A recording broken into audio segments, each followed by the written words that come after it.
আসসালামু আলাইকুম রহমতুল্লাহ। সম্মানিত দেশবাসী,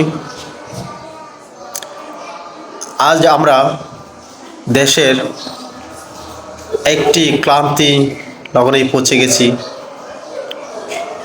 এর কারণ হচ্ছে আমাদের দেশে কিছু হিন্দুত্ববাদী উগ্রপন্থী লোক আছে, যাদেরকে নাম দেওয়া হয়েছে ইসকন। এই ইসকন হচ্ছে এই সন্ত্রাসী একটি গোষ্ঠী।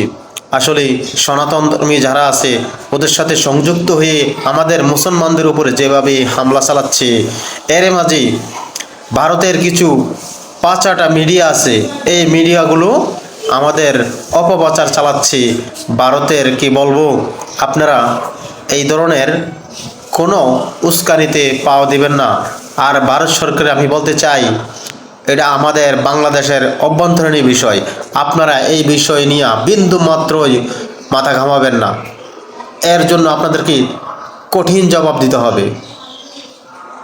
আপনাদের কোনো বিষয় নিয়ে আমরা যখন মাথা ঘামাই না, আপনারাও আমাদের কোনো বিষয় নিয়ে মাথা ঘামাবেন না।